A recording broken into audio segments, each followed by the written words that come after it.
waaw bu nekkul dëgg dina la wax dëgg nañ dem foofu. exactement alors Thione nu àddu ci leneen muy kii di Aziz Ndiaye ak ki nga xam ne nag moo di frère am Massata Ndiaye ñoom nu leen di toppee li nga xam ne nag moo di recel di leen tudd ci li nga xam ne nag moo di benn bateau bu yeboon li nga xam ne nag moo di engrais loolee daanaka mi ngi door ci atum 2021 ñoom nag démb ñu ngi woon fële ca juge bu deuxième cabinet d'instruction ki nga xam ne nag moo di Aziz Ndiaye ginnaaw bu ñu ko daal di dégloo ba pare dafa am li nga xam ne nag moo di liberté provisoire ki nga xam ne nag moo di frère am Massata Ndiaye moom it dañ ko daal di placé sous contrôle judiciaire alors yow it kaaw Massata Samb ak kii di Massata Ndiaye ak kii di Aziz Ndiaye yow it yan leeral nga ñu si mën a indil ginnaaw ban leen tuddee ci li nga xam nag moo di mbirub recel ñoom it aussi ñu ne xamal ni lu tolloog ñetti villa yu nekk fële ca Ngaparou teg nañ ko ci li nga xam ne nag moo di ci table bi pour rek nu éviter la prison. bon xam nga loolu moom cëggal guy kii toppaate la. alors su ma juumulee comment il s'appelle encore. Aziz Ndiaye Aziz waaw. dañ koo convoqué woon jeudi bi beneen bi. avocats yi su ma juumulee ñoo ko ñaanal. pour ñu reporter ko. parce que jeudi boobu dafa tombé woon. réunion ak ministres yi ak en tout cas ministre direction du commerce pour ñu waxtaanee lu ñuy tuddee wàññi mooy tuddee ko le conseil national de la consommation mooy jamono bu mu génnee nga dégg ñu naan Aziz Ndiaye nee na ceeb bi et cetera après ndaje boobu la donc ñu demande parce que daf ci waroon participer parce que dafa bokk ci acteurs yi alors justice du nekkul lu ñu bëri luñ ko foogee mooy ñëw fi de métti quoi métti déedéet soo ko ñaanee da lay may. ci lu mu la mën a may da lay may. alors ñu reporté déglu bi. bu ñu ko reporté xam nga day dugg ci korité. après waajal bi activités yi ñu déglu ko démb. ci lundi bi. et su ma jumulee démb moo nekkoon le premier lundi. après la korité. oui donc fan yi ci topp day xat. donc certainement c'est compréhensible quoi. alors. nit mën la topp nga weddi. mais ki lay topp moom bu jàppee ne lu mu lay toppee dëgg la ba moom da lay inculper. inculper bi mooy dina la wax ne mun naa yow dangaa def lii nga ne man defuma ko mukk. moom mun na la sëñ bi yaa ko def dama lay topp si loolu. ndax ay avocat ñoom daanaka weddi naan. sëñ bi fii nit ñëw na mbécc xale bi xëm. ñi di la caméra nga taxawaat gisoo dafa wax du dëgg.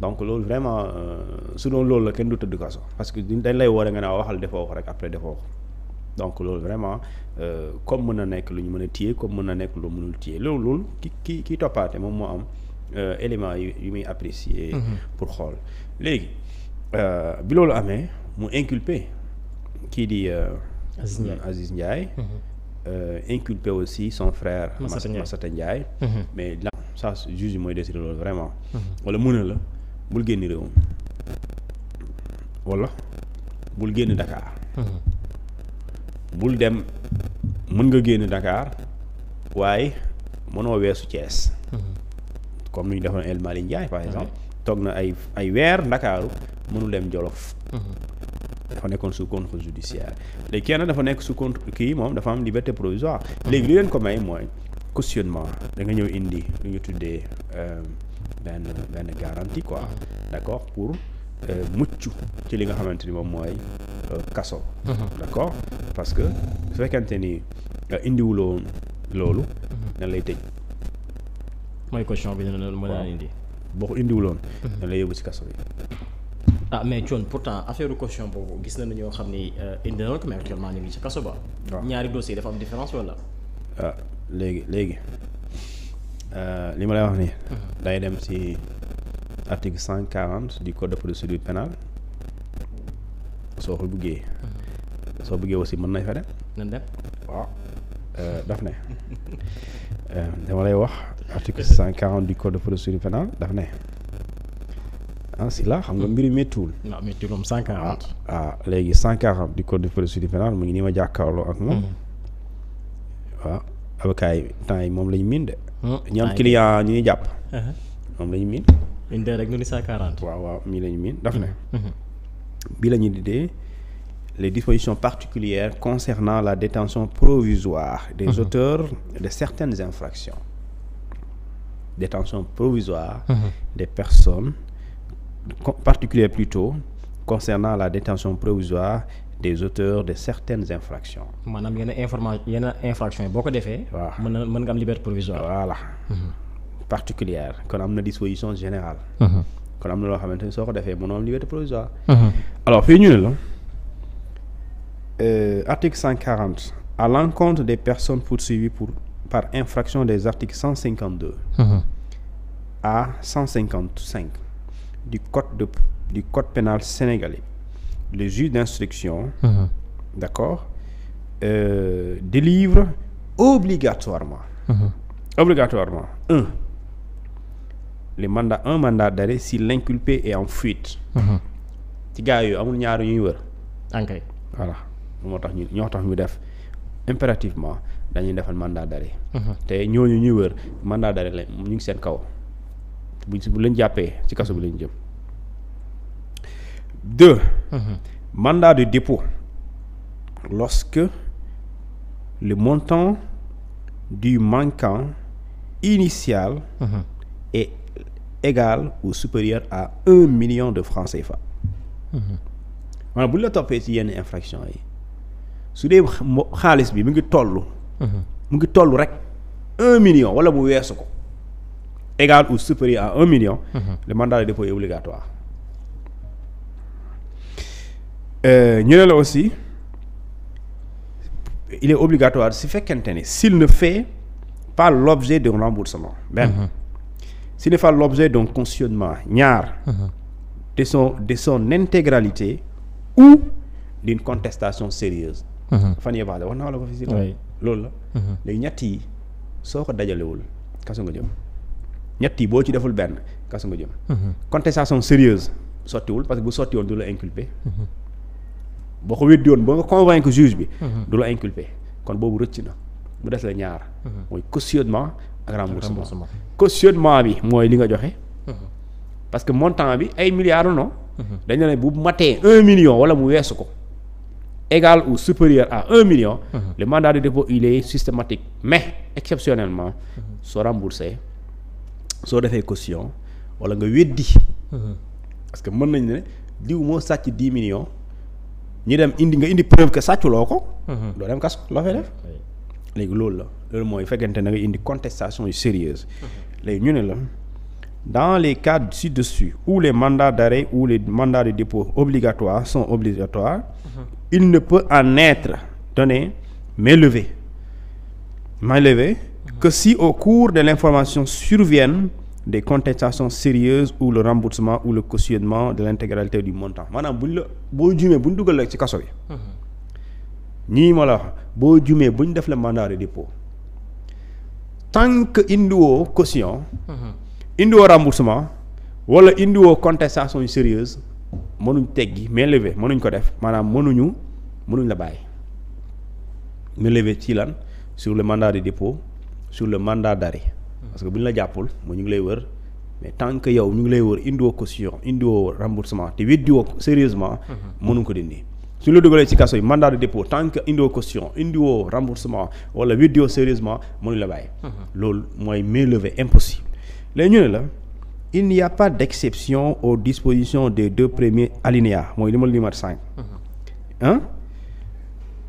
alinéa que si selon le rapport d'un médecin commis en qualité d'expert l'état de santé du détenu est incompatible avec le maintien en détention même dans un centre hospitalier ministre de la justice buy wax ak yéen da ngeen koy déglu est-ce que ngeen comprendre dañ la ne lii li ma la njëkk a wax mooy buñ la jàppee ci kaso bi dugal la fa yóbbu leen mandat de dépôt soo indul caution doo génn soo indul remboursement doo génn soo indiwul contestation sérieuse doo génn ñu ne déet am na exception exception bi laa la liiral ñu ne la mooy exception bi ñu ne bu fekkente nii ki nga xamante ne mooy ku ñuy jàpp am na benn rapport médecin expert médecin bu bind te médecin boobu nekk ñu xam ne moom expert la juge mooy xam ne expert la. mu attesté ne l'état de santé ki ñu jàpp détenu bi. est incompatible avec le maintien en détention maanaam gën ko téye ci kaso bi. si c'est incompatible avec son état de santé ñu ne même dans un centre hospitalier dañ koy jox liberté provisoire ko xam nga foofu kon. nit ki mën nañ ko jox liberté provisoire. delloowul remboursé wul ba pare weddiwul. sérieusement et pourtant si le médecin expert. atteste que son état de santé. mënul c'est pas compatible. day génn léegi bu dee da nga koy toppee xaalis. est-ce que dina la jox sa xaalis. bu doon da nga njort ne daf lay jox xaalis. est-ce que da la koy jox. xanaa mu la waaw léegi pourtant. boo jaaroon yoon beneen amaana mën nga am xaalis bi. c'est-à-dire que ça c'est de bonne guerre ñi ni ñu topp ñoo gën a xam lii seen avocat yi. ñëpp article 100 bii nii yii la ñu xool te dafa sew. moo tax tey ku ñu jàpp ci wàllu mi da ngay dégg naan ouais il est malade parce que le juge ne prend pas le risque. de maintenir nit en prison sachant que article bi maanaam loi moo ne la exceptionnellement. mënoo leen bàyyi mais exceptionnellement da ngay bàyyi nit ki bu fekkente ni. da ngaa bind médecin nga ne ko médecin Ndiaye. kay xoolal ma diw. médecin Ndiaye sekkul dara ak diw mu wax yàlla rek tax. nga laajaat beneen médecin madame Sankaré mu wax exactement la même chose nga doyul la nga laajaat beneen médecin bu tudd Al Ousseynou Gaye mu wax la même chose juge bi da koy bàyyi de. sinon bu nekkee ci kaso bi ko dara dalee. dañu ne même s'il est dans un centre hospitalier mooy pavillon spécial. duñu bind pavillon spécial mooy même bu nekkee si yooyu ñu koy bàyyi. moo tax léegi dafa sew. léegi moo tax bon je sais pas comment on va faire pour s'en sortir mais. ça va être compliqué. ndax ñu si bëri affaire bi daf leen xawoon jaaxal ñu naan ñaar ñi dana joxe caution demoonu kaso Tahirou Sarr ak Farba. teg caution te ñoom ñu ngi sa kaso ba. ñu si bëri mais loolu bokkul bokkul. mais bokkul. lan mooy différence bi kon. dama la benn affaire. soo indee xaalis numéraire xaalis bu disponible chèque est-ce que bokk na nga indi terrain. ay kër nga ne yaa ko moom te xam nga bokkul. mën naa la indi kayitu kër fekk tayal naa kër googu. waaw loolu am na léegi pour ma nangul la damay xool. ma vérifier est-ce que kër yi nga ma jox garantie. est-ce que joxe woo ko sax garantie keneen. est-ce que kër yi sax mosoo leb banque. nga tayle ko banque yore kayit yi parce que soo taylee kër banque yi day yore kër gi bis boo fayulee mu jël ko. waaw léegi nag balaa ñu dugg ci erreur yooyu day vérifier. léegi tey bokkul ak tey nga indi xaalis. takk chèque xam nga boo indee xaalis nga ne ma nga indi yoon nga dem ci yoon nga ne ko. malet baa ngi nii. lii 1 milliard moo ci ne. même buñ la ko lebalee loolu juge bi yorom nekku si loolu dañ la ko lebal dañ la yelewaanal loolu juge bi yorom nekku si l'essentiel xaalis baa ngi nii.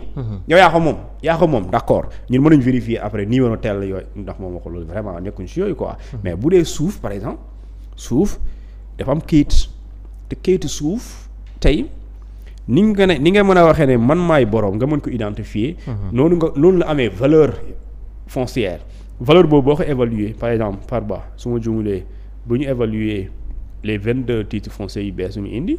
mu ngi toll ci 43 xaw ma 802 millions 43 milliards 802 millions de francs CFA. nga évaluer ko mais loolu ay titres fonciers la. titre foncier soo bëggee xam titre foncier 1 2 ba 22. ndax bu ne mu ngi ci turam au-delà mu nekk ci turam est-ce que tayle wuñ ko.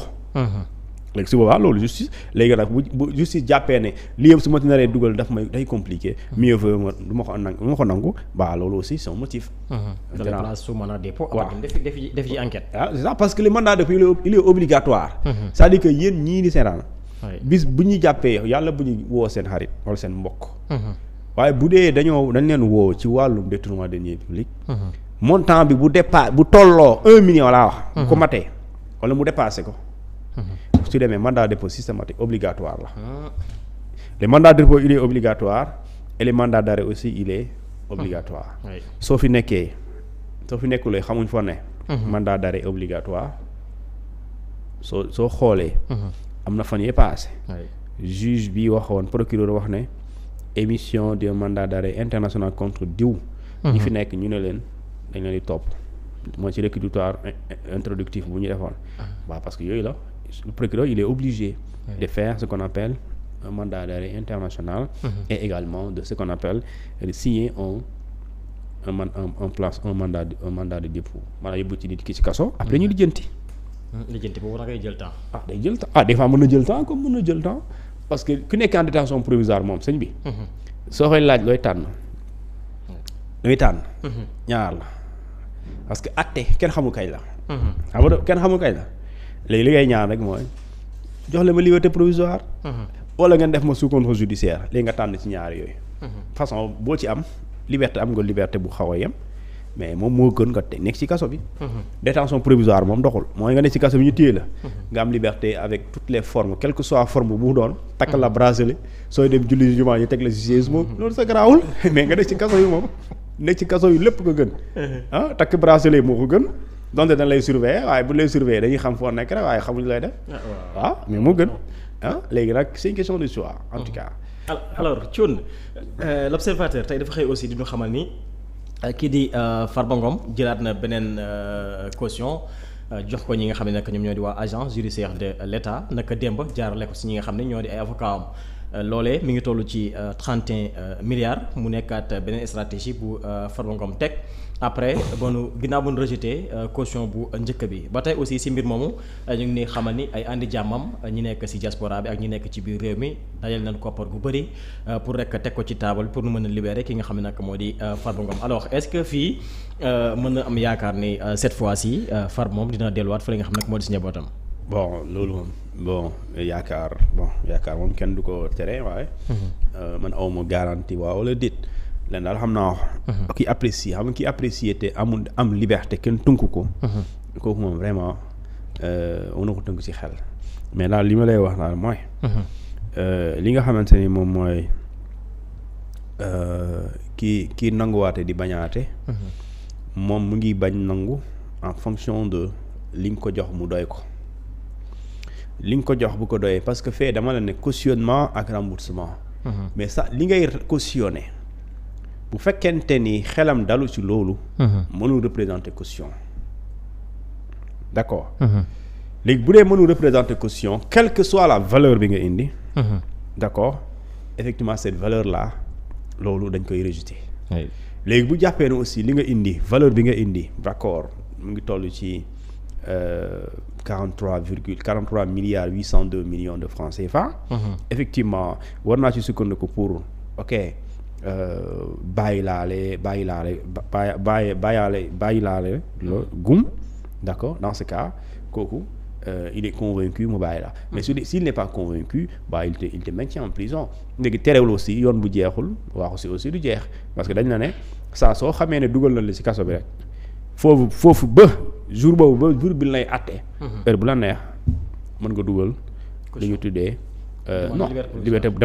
demande de mise en liberté provisoire parce que dañ ne c'est à toute étape de la procédure pénale donc c'est depuis que ñu def le placement sous mandat de dépôt et le jour avant ce procès di am donc c'est la veille de ton procès donc c'est comme ça donc Farba gis naa ay xaritam nee nañ indi nañ 1,6 milliard su ma juumlee loolu mooy l'argent mooy numéraire mooy tey xaalis bi du maanaam nekkul ci suuf maanaam nekkul ci ay terrain wala ci immeuble xaalis bu ñuy laal la liquide waaw soit nga ñëw ci mallette bi tijju ko fekk ko fa wala nga dem ci compte bi gis ko fa ñu jox la chèque loolu la donc jàppal ne les gars de Farba se sont débrouillés pour dajale 1 milliard voilà ñooñu xam nga ñooñu kuñ ko joxoon sa mariage moom. ma jox ma yóbbu.